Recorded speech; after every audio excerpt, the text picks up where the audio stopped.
বিশ্ব নবীর পথ চিরশান্তির পথ, অশান্ত বিশ্বে তুমি রহমত, এসো তাই মেধা মননে জেনে নি। বিসমিল্লাহির রহমানির রহিম। আলহামদুলিল্লাহি রাব্বিল আলামিন ওয়াসসালাতু ওয়াসসালামু আলা রাসূলিহিল আমিন ওয়া আলা আলিহি ওয়া সাহবিহি আজমাইন। সুপ্রিয় দর্শক, শুরু হচ্ছে এনটিভির জুমাবারের আয়োজন দারসে হাদিস। আমাদের আজকের আলোচনার বিষয় হচ্ছে জ্ঞান অর্জনের ফজিলত এবং গুরুত্ব। আমরা আলোচনা করব ইমাম নববী রাহিমাহুল্লাহ তাঁর সংকলিত রিয়াদুস সালেহীন গ্রন্থ থেকে।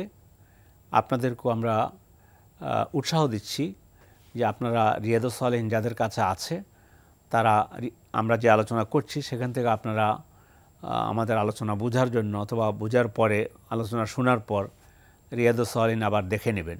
প্রিয় দর্শক, তাহলে আসুন আমরা আমাদের আলোচনা শুরু করি। ইমাম নববী রাহিমাহুল্লাহ ওনার নিয়ম হলো তিনি যে বিষয়ে আলোচনা করবেন অথবা যে বিষয়ের তিনি সংকলন করবেন, প্রথমত তিনি কোরআনের আয়াতগুলো নিয়ে আসেন।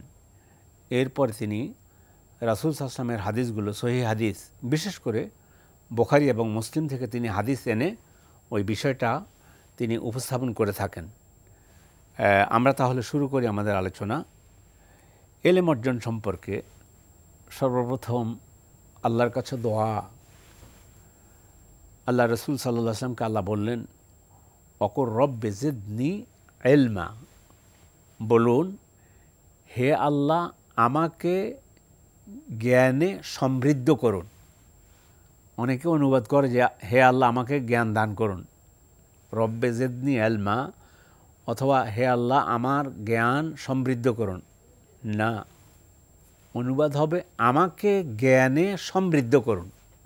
আল্লাহু আকবার।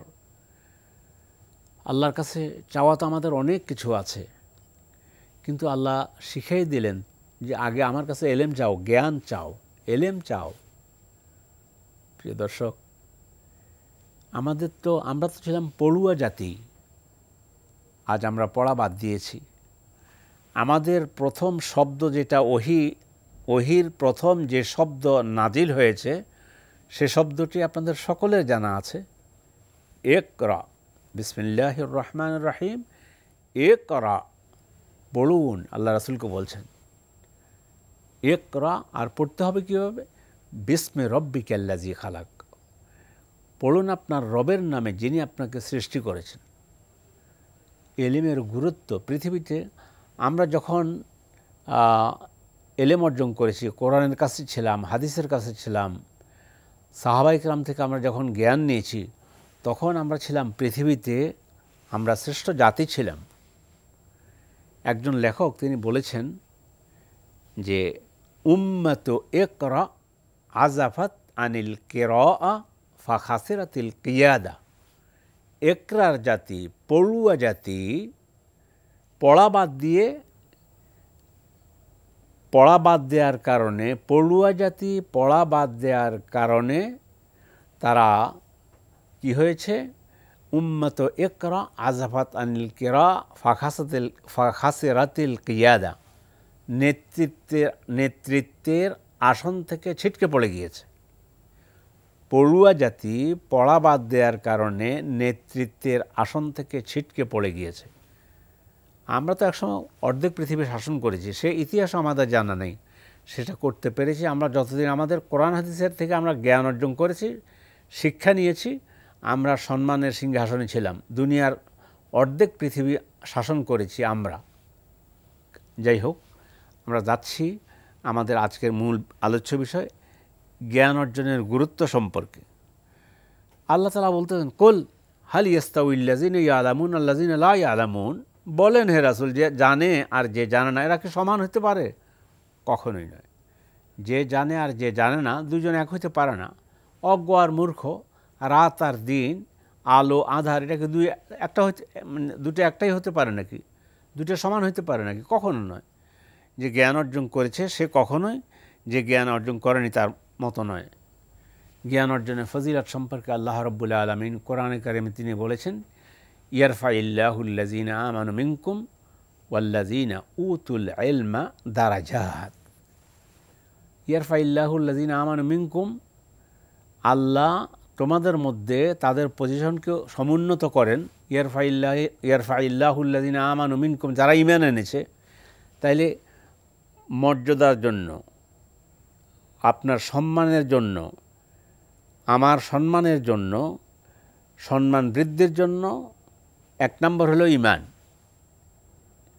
ঈমান থাকলে আপনি আল্লাহর প্রিয় বান্দা, আল্লাহ আপনার পজিশনকে সমুন্নত করবেন। আল্লাহ রাব্বুল আলামিন কোরআনে কারিমে আরেক জায়গায় বলতেছেন যে আল্লাহকে সত্যিকার অর্থে, আল্লাহ তাআলাকে সত্যিকার অর্থে কে ভয় করে?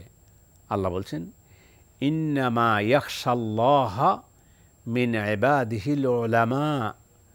আল্লাহকে ভয় করে সঠিক অর্থে যারা জ্ঞানী, যারা আলেম, যারা জ্ঞান অর্জন করেছে, কোরআন সুন্নাহর জ্ঞান যাদের কাছে আছে, তাদের কথা বলা হয়েছে। হযরত মুআবিয়া রাদিয়াল্লাহু তাআলা আনহু বলেন, আল্লাহ রাসূল সাল্লাল্লাহু আলাইহি ওয়াসাল্লাম বলেছেন, মান ইউরিদিল্লাহু বিহি খায়রান ইউফাক্কিহু ফিদ্দীন। এলেম অর্জন তো আছে, এখন কিসের এলেম? সর্বপ্রথম দ্বীনের এলেম। দ্বীনের এলেমের মধ্যে সর্বপ্রথম তাওহীদের এলেম। মনে রাখবেন, জ্ঞান অর্জন করছেন, অনেক বড় জ্ঞানী হয়েছেন, বহু দিন লেখাপড়া করেছেন, দ্বীনের জ্ঞান যদি না থাকে তাহলে তো কোনো কিছু জানা হলো না। অন্যান্য দিনকে ইসলাম, অন্যান্য দিনের অন্যান্য বিষয়ের জ্ঞান অর্জন করা, আপনি বড় ডাক্তার হবেন, ইঞ্জিনিয়ার হবেন, এরপরে রাষ্ট্রবিজ্ঞানী হবেন, ইসলাম নিষেধ করে না, উৎসাহ প্রদান করে। কিন্তু সর্বপ্রথম যে জ্ঞান অর্জন করতে হবে দ্বীনি জ্ঞান। আপনি আপনার এই দ্বীনি জ্ঞানের মধ্যে সর্বপ্রথম হলো আবার তাওহীদ। হযরত লোকমান আলাইহিস সালাতু ওয়াস সালাম তার সন্তানকে শিক্ষা দিচ্ছেন। এই শিক্ষার মধ্যেই প্রথমে শিক্ষা দিচ্ছেন, সূরা লোকমানে পড়ুন। সূরা লোকমানের মধ্যে আল্লাহ তাআলা এই বিষয়টি বিস্তারিত আলোচনা করেছেন। লোকমান আলাইহিস সালাম কীভাবে তার সন্তানকে শিক্ষা দিয়েছেন। প্রথম কি শিক্ষা দিলেন? প্রথম শিক্ষা দিলেন, ইয়া বুনাইয়া লা তুশরিক বিল্লাহ, হে আমার সন্তান, আল্লাহর সাথে কাউকে শরীক করো না। আল্লাহকে একক, আল্লাহর তাওহীদে সুপ্রতিষ্ঠিত থাকো, তাওহীদে বিশ্বাস করো, তাওহীদের জ্ঞান অর্জন করো। ইন্না শিরকা লাযুলমুন আযীম, শিরক হচ্ছে সবচেয়ে বড় জুলুম। শিরকের বিপরীতে তাওহীদ হচ্ছে শ্রেষ্ঠ এলেম, সর্বশ্রেষ্ঠ জ্ঞান হচ্ছে তাওহীদের জ্ঞান। এই জন্য আমরা সর্বপ্রথম আমরা নিজেরা তাওহীদের জ্ঞান অর্জন করব, আমাদের সন্তানদেরকে তাওহীদের জ্ঞান দান করব। তাইলে শিক্ষার মধ্যে সবচেয়ে দ্বীনি শিক্ষা হলো সবচেয়ে উত্তম শিক্ষা। এর মধ্যে এই উত্তম শিক্ষার মধ্যে আবার তাওহীদের জ্ঞান হচ্ছে সবচেয়ে উত্তম জ্ঞান। তো আমরা তাওহীদের জ্ঞান অর্জন করব এবং শিরক সম্পর্কে জেনে শিরককে বর্জন করব। এটা হলো জ্ঞানে তাহলে প্রথম। তো আব্দুল্লাহ ইবনে আব্বাস রাদিয়াল্লাহু তাআলা আনহুর জন্য আল্লাহ রাসূল দোয়া করেছেন, আল্লাহুম্মা ফাক্কিহহু ফিদ্দীন। মুআবিয়া রাদিয়াল্লাহু তাআলা থেকে হাদিস বর্ণিত, মান ইউরিদিল্লাহু বিহি খায়রান ইউফাক্কিহহু ফিদ্দীন। যে আল্লাহর কল্যাণ কামনা করে, যে আল্লাহ যার কল্যাণ কামনা করে, আল্লাহ তাকে দ্বীনের সূক্ষ্ম জ্ঞান দান করেন। আর এই সূক্ষ্ম জ্ঞানের জন্য এই সূক্ষ্ম জ্ঞানের জন্য রাসূলুল্লাহ সাল্লাল্লাহু আলাইহি ওয়াসাল্লাম দোয়া করেছিলেন আব্দুল্লাহ ইবনে আব্বাসের জন্য, আল্লাহুম্মা ফাক্কিহহু ফিদ্দীন ওয়া আল্লিমহু তাউইল। আল্লাহ আপনি তাকে, আল্লাহুম্মা ফাক্কিহহু ফিদ্দীন, আল্লাহ আপনি তাকে দ্বীনের সূক্ষ্ম জ্ঞান দান করুন, আর তাকে কোরআনের ব্যাখ্যা করার জ্ঞান দান করুন। আব্দুল্লাহ ইবনে আব্বাস রাদিয়াল্লাহু তাআলা আনহু, আল্লাহ রাসূলের এই দোয়ায় আল্লাহ তাআলা আব্দুল্লাহ ইবনে আব্বাস রাদিয়াল্লাহু তাআলা আনহুমা তাকে আল্লাহ রাব্বুল আলামিন দ্বীনের জ্ঞান, কোরআনের জ্ঞান দিয়ে মানে তাকে ধন্য করেছেন। এই জন্য ওনাকে বলা হয় হেব্রুল উম্মাহ, উম্মতের কালি, অথবা বাহারুল উম্মাহ, উম্মতের সাগর, এলেমের সাগর বলা হয়েছে। সে সাগর ছিল। দ্বীনের জ্ঞান হলো সর্বপ্রথম দ্বীনি জ্ঞান অর্জন করা। সুপ্রিয় দর্শক, হাদিসের মধ্যে যেটা এসেছে, মাইয়ুরিদিল্লাহু বিহি খায়রান ইউফাক্কিহু ফিদ্দীন, এটা হাদিস বর্ণনা করেছেন ইমাম বুখারী এবং ইমাম মুসলিম রাহিমাহুমুল্লাহ। এরপরে এই জ্ঞান অর্জনের জন্য তাহলে প্রথম বললাম, এক নম্বর হলো দ্বীনের জ্ঞান অর্জন করতে হবে, অর্জন করব এবং সন্তানদের জন্য দ্বীনের জ্ঞান অর্জন করার ব্যবস্থা করব। দ্বীনি জ্ঞানের মধ্যে সর্বপ্রথম স্বচ্ছ তাওহীদের জ্ঞান প্রথম অর্জন করা, তারপরে যেমন ইসলামের অন্যান্য দিক। আল্লাহ হযরত লোকমান আলাইহিস সালাম তার সন্তানকে প্রথম শিরক বর্জন করার জন্য বলল, তাওহীদের জ্ঞান দান করলো, ইয়া বুনাইয়া লা তুশরিক বিল্লাহ ইন্নাশ শিরকা লাযুলমুন আযীম। তারপর বলি ইয়া বুনাইয়া আকিমিস সালাহ, হে সন্তান নামাজ কায়েম করো। তাহলে জ্ঞানের মধ্যে জ্ঞান দান করব এবং জ্ঞান দানের মধ্যে এভাবে চলে আসবে। যেমন বিশেষ করে সলাত, সলাত হলো ঈমানের পরিচয় বহন করে।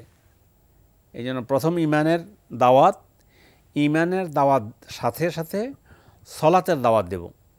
রাসূলুল্লাহ সাল্লাল্লাহু আলাইহি ওয়াসাল্লাম হযরত মুআয ইবনে জাবাল রাদিয়াল্লাহু তাআলা আনহুকে ইয়ামানে পাঠালেন তিনি দাওয়াতি কাজ করার জন্য, দাওয়াত দানের জন্য। কার কাছে?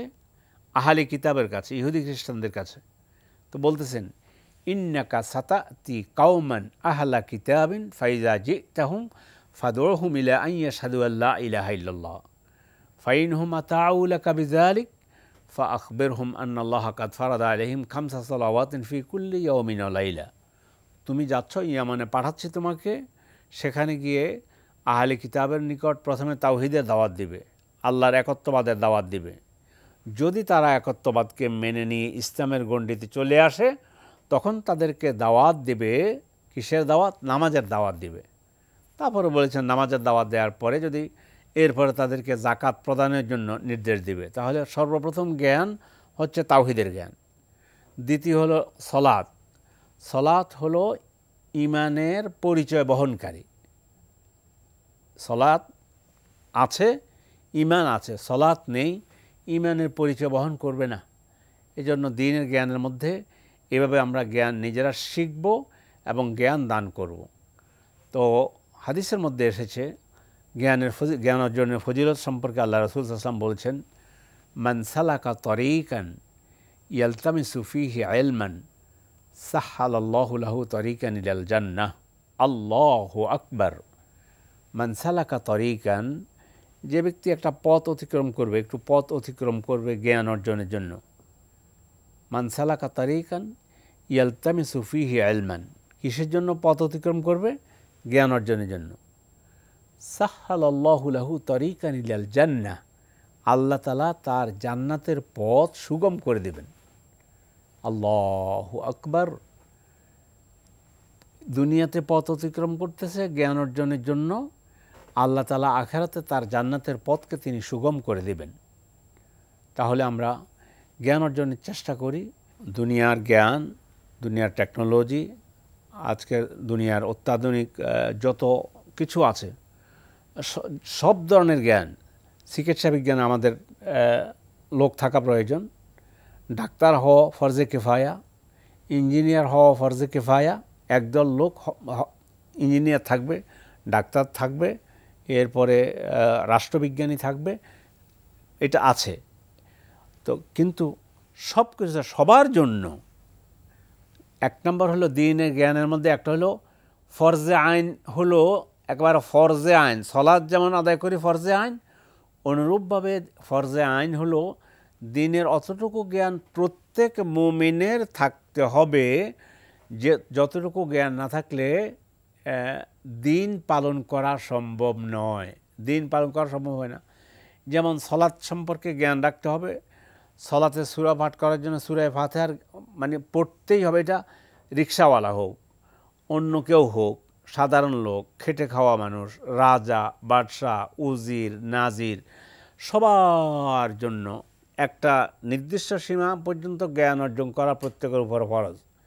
5 ওয়াক্ত সালাত আদায় করার জ্ঞান অর্জন করা প্রত্যেকের উপরে ফরজে আইন। রোজা কীভাবে রাখতে হবে ফরজে আইন, হজ কীভাবে আদায় করতে হবে এই জানা, যারা হজ করবেন তাদের জন্য এই জ্ঞান অর্জন করা ফরজে আইন। তাহলে জ্ঞান অর্জনের মধ্যে একটা হলো ফরজে কিফায়া, সেটা বলছি অন্যান্য যত পৃথিবীর যত জ্ঞান আছে, হ্যাঁ, যে জ্ঞানের মধ্যে যে জ্ঞান মানুষকে পাপ কাজের দিকে নিয়ে যায়, সেই জ্ঞান থেকে তো আল্লাহ রসুল সাল্লাল্লাহু আলাইহি ওয়াসাল্লাম তিনি আল্লাহর কাছে আশ্রয় প্রার্থনা করছেন যে হে আল্লাহ, আমি আপনার কাছে আশ্রয় প্রার্থনা করি এমন জ্ঞান থেকে যে জ্ঞান আমার কোনো কল্যাণ নেই। আল্লাহুম্মা ইন্নী আউযু বিকা মিন ইলমিন লা ইয়ানফা, যেটা আমার উপকার দেবে না। এর সাথে সাথে জ্ঞান অর্জনের ফজিলতের মধ্যে, জ্ঞান অর্জনের মধ্যে হাদিসের মধ্যে এসেছে আল্লাহ রসুল সাল্লাল্লাহু আলাইহি ওয়াসাল্লাম বলেছেন, ইযা মাতাল ইনসানু ইনকাতা আমালু ইল্লা মিন সালাস সাদাকাতিন জারিয়া আও ইলমিন ইউনতাফাউ বিহি আও ওয়ালাদিন সালিহিন ইয়াদউ লাহু। মানুষ যখন মরে যাবে সব আমল বন্ধ হয়ে যাবে, তবে 3টা আমল চলতেই থাকবে। সেই 3টি আমল হচ্ছে, একটা হলো সদাকায়ে জারিয়া। সদকা জারিয়া বলা হয় যেটার মূল থাকবে, ঠিক থাকবে, যেটা থেকে কিন্তু সে ফসল অন্যরা ভোগ করবে। অর্থাৎ যেমন একটা মসজিদ করে দিল, এটা সদাকায়ে জারিয়া, মসজিদ ঠিকই থাকবে, মসজিদ ভেঙে ফেলবে না। মসজিদ থাকলো যত কিয়ামত পর্যন্ত মানুষ এই মসজিদে নামাজ আদায় করলো, যে ব্যক্তির কারণে এই মসজিদে মসজিদ তৈরি করা হলো, যার ফলে এলাকার মানুষ সালাত আদায় করবে, সেটার ফল তিনি ভোগ করবেন। এরপরে মাদ্রাসা করে দিল, মসজিদ করে দিল, মক্তব করে দিল, কালভার্ট করে দিল, মানুষের জন্য রাস্তা তৈরি করে দিল, ইত্যাদি ইত্যাদি, এগুলোকে বলা হয় সাদাকায়ে জারিয়া। আও ইলমিন ইউনতাফাউ বিহি, অথবা এমন শিক্ষা দিলেন যেই শিক্ষা, আমি ভালো শিক্ষা দিলাম, আমার ছাত্র সে শিক্ষা আরেকজনকে শিক্ষা দিল, তার ছাত্র আবার আরেকজনকে শিক্ষা দিল, এইভাবে কিয়ামত পর্যন্ত এই শিক্ষা জারি থাকবে। এবং এই শিক্ষার ফলাফল আপনি যেই এই শিক্ষা দিয়ে যাব, এই জ্ঞান দান করব, এই শিক্ষার ফলাফল ভোগ করতে থাকবে কিয়ামত পর্যন্ত, এভাবে এটা চলতেই থাকবে। এটা হলো ইলম অর্জনের ফজিলতের মধ্যে অন্যতম একটি ফজিলত। হাদিসের মধ্যে এসেছে, রাসূলুল্লাহ সাল্লাল্লাহু আলাইহি ওয়াসাল্লাম আলী রাদিয়াল্লাহু তাআলা আনহুকে বললেন, ইয়া আলী, হে আলী, লা আন ইয়াহদিয়াল্লাহু বিকা রাজুলান ওয়াহিদান খায়রুন লাকা মিন হুমুরিন নাআম।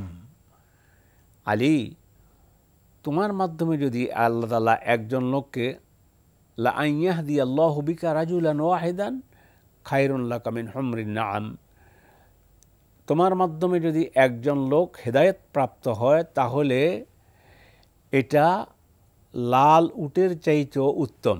অর্থাৎ আরবরা উদাহরণ দেওয়ার জন্য, আমরা যেমন বলি গোটা দুনিয়ার চাইতে উত্তম, আর এক হাদিসের মধ্যে আসছে মিম্মা তলাত আলাইহি শামসু, মানে তোমার মাধ্যমে আল্লাহ যদি কাউকে হেদায়েত দান করেন, তাহলে এটা গোটা পৃথিবীর চাইতেও এর মানে প্রতিদানটা, এটার গোটা পৃথিবীর চাইতেও এটা আরও উত্তম, একজন লোককে যদি আল্লাহ তাআলা হেদায়েত দান করেন। তাহলে জ্ঞান অর্জন করতে হবে, জ্ঞান অর্জন করে ইসলামের দাওয়াত, দ্বীনের দাওয়াত দিতে হবে। রাসূলুল্লাহ সাল্লাল্লাহু আলাইহি ওয়াসাল্লাম বলেছেন, কুল হাযিহি সাবিলি আদউ ইলাল্লাহি আলা বাসীরা আনা ওয়া মান ইত্তাবানি, বলুন এটাই আমাদের পথ, আদউ ইলাল্লাহ, আল্লাহর পথে আহ্বান করি, জেনে বুঝে জ্ঞান অর্জন করে, কোরআন সুন্নাহর সঠিক জ্ঞান অর্জন করে, এবং কোরআন সুন্নাহকে বুঝার জন্য যেতে হবে। সাহাবায়ে কেরাম রাদিয়াল্লাহু তাআলা আনহুম আজমাইন, তারা এই কোরআন সুন্নাহর কী ব্যাখ্যা দিয়েছেন, তাদের থেকে জ্ঞান নিতে হবে। এই 3টি বিষয়ের সমন্বয়ে মানুষকে ইসলামের পথে, ইলম অর্জন করলাম কিন্তু বসে আছি, কোনো লাভ হবে না। ইলম অর্জন করে সেই ইলম অনুযায়ী মানুষকে দাওয়াত দিতে হবে। কিয়ামতের দিন হাদিসের মধ্যে এসেছে, কোনো ব্যক্তি তার 2টি পা নড়াতে পারবে না 5টা প্রশ্নের উত্তর দেয়া ব্যতীত। তন্মধ্যে একটা প্রশ্ন হচ্ছে, কি জ্ঞান অর্জন করেছো, আর সে জ্ঞান অর্জন করে কি আমল করেছো। তাহলে জ্ঞান অর্জন করতে হবে, আমল করতে হবে। আমল হলো ওই কোরআন সুন্নাহর জ্ঞান অর্জন করে মানুষকে কোরআন সুন্নাহর আলোকে যার কাছে যতটুকু জ্ঞান আছে সে ততটুকু মানুষকে আল্লাহর পথে আহ্বান করবে, দাওয়াত দান করবে। আল্লাহর কাছে আমরা তৌফিক কামনা করি। তো একটা হাদিসের কথা বলেছিলাম, ইজা মাতাল ইনসানু ইনকাতা আমালু, সব আমল বন্ধ হয়ে যায়, শুধুমাত্র যদি 3টা কাজ জারি থাকে, সদকায়ে জারিয়া, ইলম আও ইলমিন ইনতাফাউ বিহি, ওই জ্ঞান, যে জ্ঞান মানুষকে তাওহীদ শিক্ষা দেয়, যে জ্ঞান মানুষকে রিসালাত শিক্ষা দেয়, যে জ্ঞান মানুষকে নামাজ পড়তে শিক্ষা দেয়, যে জ্ঞান মানুষকে দ্বীনের মধ্যে সমৃদ্ধ করে, যে জ্ঞান দ্বীনি জ্ঞান, এটা যদি দান করি তাহলে এই জ্ঞানের ফজিলত, আমি নিজে তো জ্ঞান অর্জন করলাম, আমি আবার শিক্ষা দিলাম, আমার ছাত্র আবার শিক্ষা দিচ্ছে, এটা কিয়ামত পর্যন্ত চালু থাকবে। প্রিয় দর্শক, আসুন আমরা কোরআন সুন্নাহ থেকে সঠিক জ্ঞান অর্জন করার চেষ্টা করি। জ্ঞান অর্জনের মাধ্যমে আমরা আমাদের জান্নাতের পথটাকে প্রশস্ত করি। হাদিসের মধ্যে যেটা আল্লাহ রাসূল বলেছেন যে ব্যক্তি মান সালাকা তরিকান ইয়ালতামিসু ফীহি ইলমান সাহালাল্লাহু লাহু তরিকান ইলাল জান্নাহ, যে ব্যক্তি জ্ঞান অর্জনের জন্য একটু পথ অতিক্রম করবে, আল্লাহ তার জান্নাতের পথ সুগম করে দিবেন। সাহাল্লাহু তরিকান ইলাল জান্নাহ। তো আল্লাহ আমাদেরকে সঠিক জ্ঞান অর্জন করার তৌফিক দান করেন এবং কোরআন এবং হাদিসের জ্ঞান অর্জন করার তৌফিক দান করেন। কোরআন এবং হাদিসকে বোঝার জন্য সাহাবায়ে কেরাম থেকে জ্ঞান নেওয়ার জন্য আল্লাহ তৌফিক দান করেন। এ বলে আজকে এখান থেকে বিদায় নিচ্ছি। আমাদের পরবর্তী অনুষ্ঠান দেখার আমন্ত্রণ জানিয়ে এখানেই আপনাদের নিকট থেকে বিদায় নিচ্ছি। আসসালামু আলাইকুম ওয়া রাহমাতুল্লাহি ওয়া বারাকাতুহু। বিশ্ব নবীর পথ চিরশান্তির পথ, অশান্ত বিশ্বে তুমি রহমত।